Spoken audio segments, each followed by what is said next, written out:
Bumaba ako dahil di pa ako nag-lunch. It's already 4:30. Ah, Pweboktak.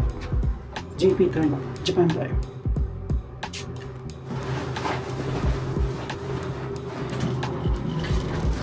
So yun. Labas ulit ng hotel. Yan. Yan. Sa labas ulit tayo. Alamig. So hanap tayo makakainan. But before that, of course, lip balm is life. Malamig.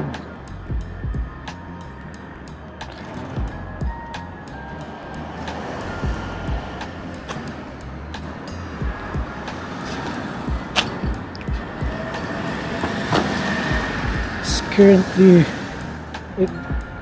I guess, 2 degrees per 1. Kasi medyo malamig. At hindi ko maramdaman yung kamay ko. Sobrang lamig. Hindi naman OA. We made it. See that? So ngayon, saan ba ako kakain? So dito tayo sa surroundings ng hotel. Grabe ang lamig.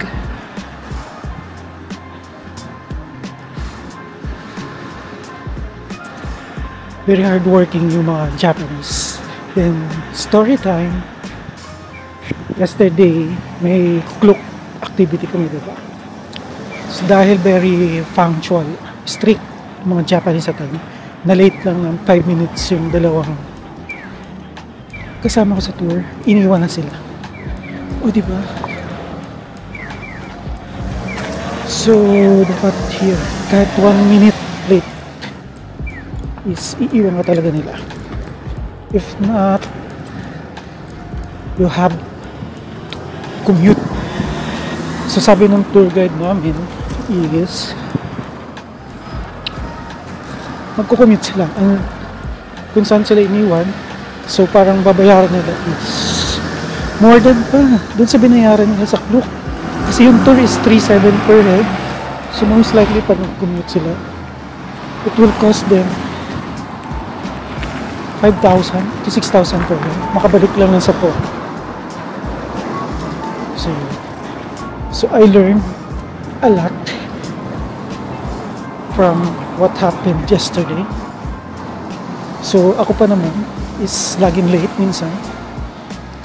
So kailangan is, sa Japanese culture is very strict sila. No consideration. So yun, nakwento ko lang kahit di naman kayo nagtatanong dahil naghahanap ako ng kakainin. So yun, around, it's already 5 and it's a little bit chilly, malamig. Ito yung hotel na binook ko. So yan. So yan. So babalik tayo ng Suzuki, no? Para mag-lunch. Alam ko na kung saan ako mag-lunch. So later, babalikan nito kayo. So that's it for now. Dahil ang lamig. Yung kamay ko is of course nakahawak sa video recording and partial tumutusok. So later na, nasa labas ako. Bye.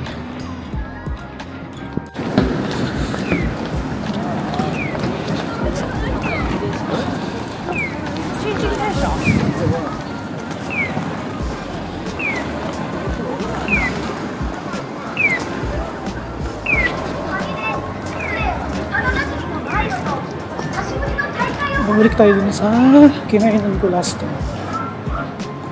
I think right side.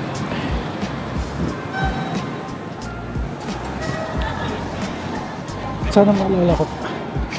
So mag-right side ako sa next campo. Kasi wala masyadong tao doon. Actually, I allotted 700 pesos per meal. So, in a day, so 700 times 3, 2,1 ang aking budget for a meal. Ayun, halala ko na siya. Dito. Grabe ang lamig. Dito tayo.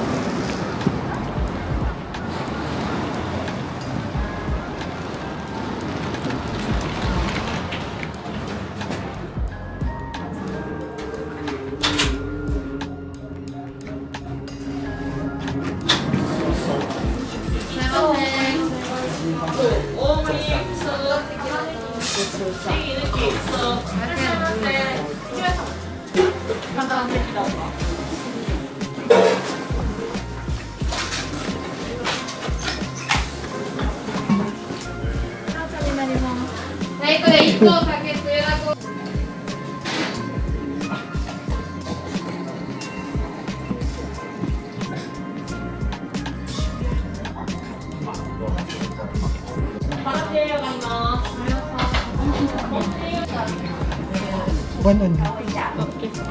Thank you.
Arigatou gozaimasu.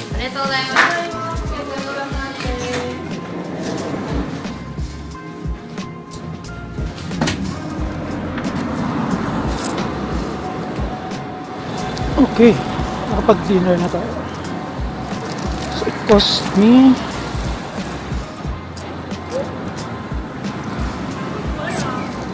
$800. So it's a pretty decent meal naman. And then pasok siya sa allotted budget na. Punta tayo McDonald's dahil mag-restroom. So yan. Hindi na ako nag-restroom doon dahil maraming local na gumagamit. So, puro local yung makain din. Ako lang yung foreigner. Titingnan nila akong mga local. Ano kayang ginagawa nila? Wala namang kausap. Nagsasalita. McDonald's. Right side. Kasi labasan ng mga estudyante.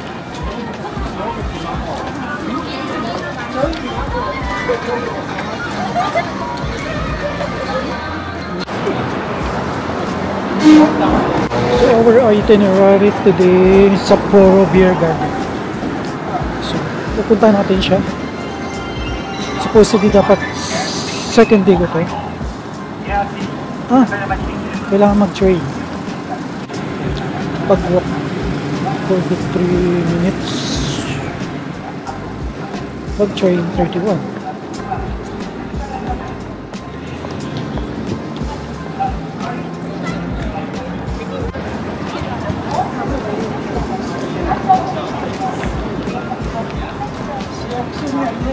Change itinerary tayo dahil malayo yung isa. Clock Tower is only 12 minutes walk. So let's go.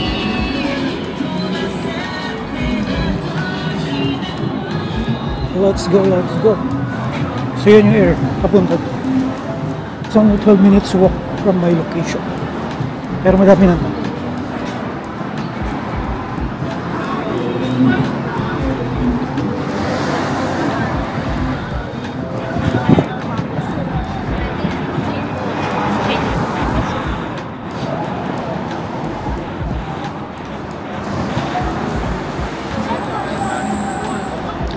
Donkey.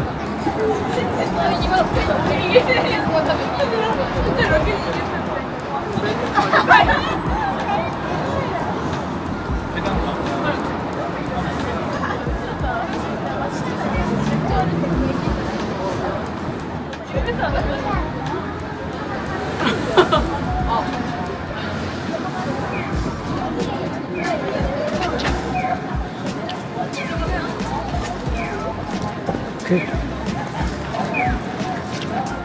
Wait lang, napabalik ako ng Google Map.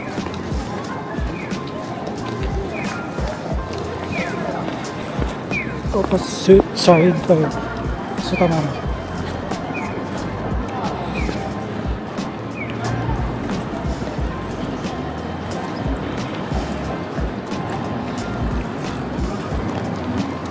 Ito sabi ni Google.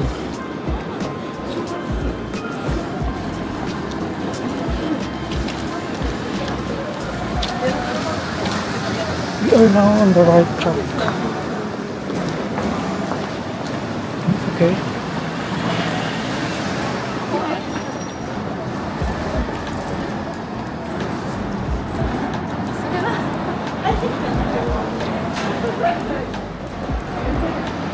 Ito yung area. Papunta clock tower. 10 minutes.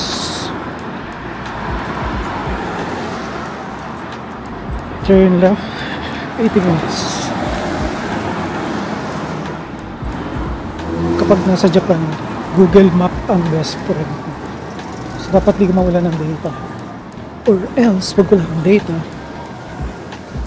wala kang magagawa. Dahil you will get lost at your own risk. At your own risk. Ano?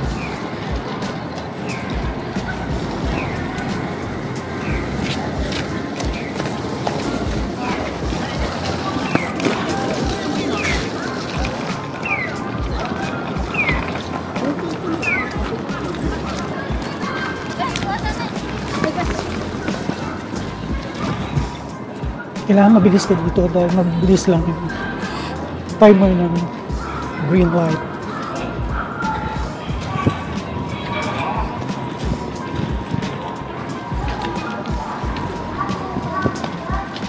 Lamig. Ang hangin.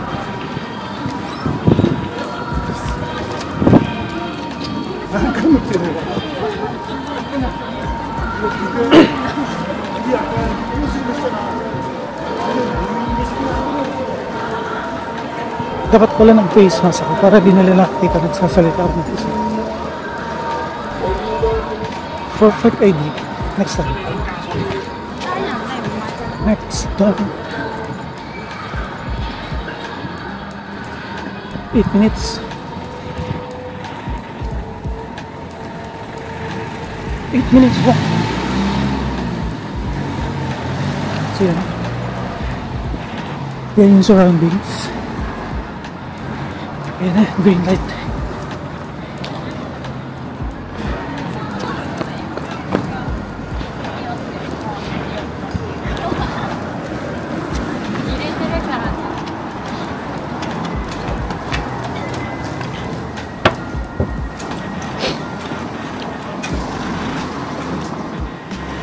Seven minutes.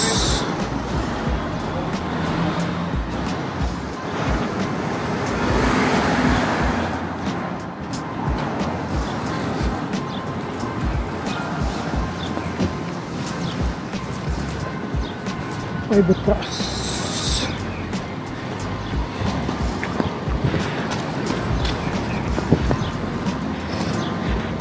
Dito, papaunahin ka nila tinawag. Nagigiveaway yung mga driver dito. Unlike sa... Ayoko na lang magtalk. Baka mabash.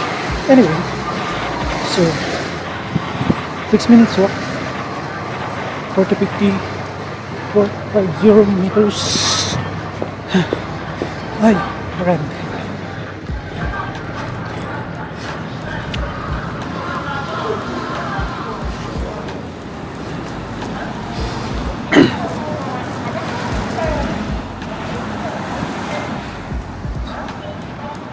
So yan, 5 minutes walk pa, 400 meters. Mas gusto ko mag-walk kasi nag-jogging naman ako. Natatapos ko naman yung 10 kilometers. So I'm used to it na. And then nakakapag 20,000 steps ako na day kapag nasa Japan. Kasi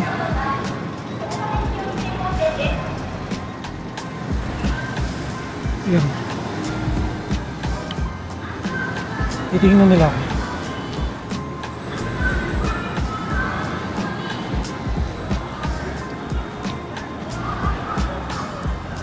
Yun yung red.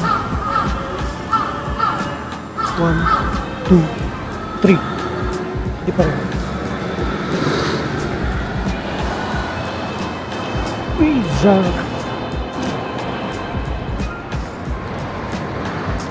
H&M.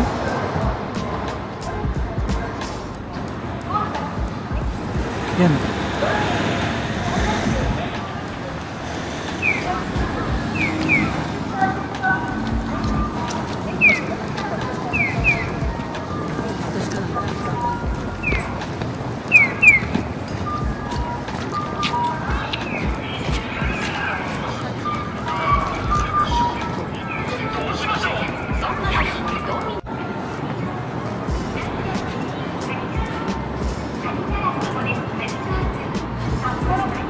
Uwi na pala na sa office.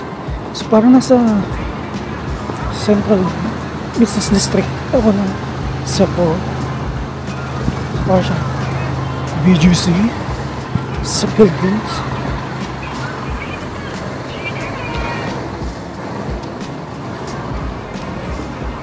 Clock Tower. 4 minutes. Center.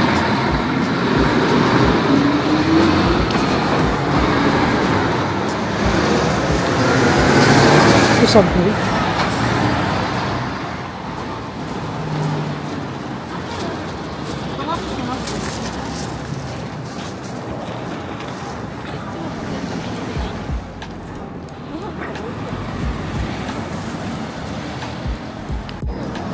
Yan yung TV Tower. Yeah. Been there twice na. Diyan ako nagpapapick up pag may tour. Sa bus, sa van. Yeah. TV Tower. Yung sa right side. Hindi nyo makita kasi may bus. Humarang si Chubas. Yan.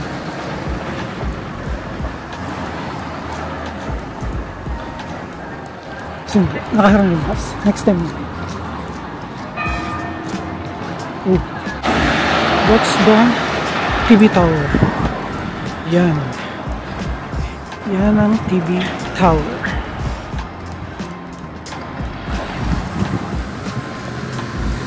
Alright.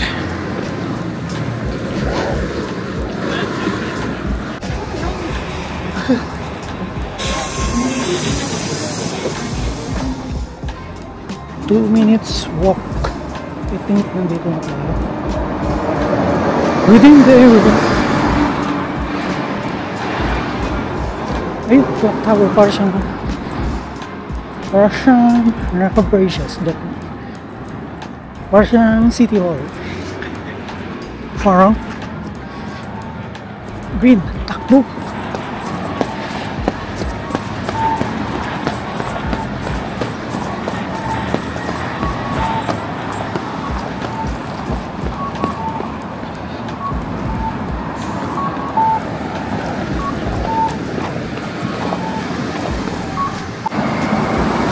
Red light yung other side. Yan. Kimo. Sino si Kimo?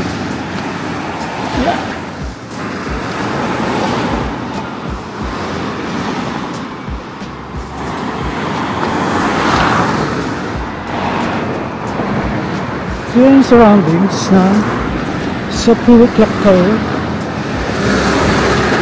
Patayin ka na yung Google Map para di malagat. Hindi ka na ako sa area. So yun. Go.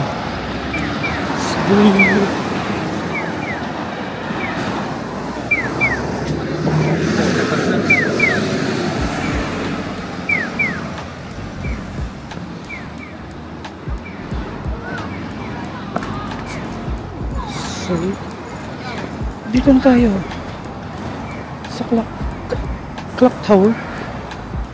Ito siya. Tadaan! Ganda siguro nito kapag punong-puno siya ng snow sa surroundings. So, ito siya. Yan! Tadaan! Tadaan! Right side, then right side again, then left side. Tadaan! Tadaan! As you can see, tour guide yan. Yeah. Dr. Clark proudly suggests construction with clock tower as boys be ambitious in Japan. He is waiting for a pleasant memorial photo with you on the second floor bench. Ooh. Yan, mag-photo-photo muna ako. Bye!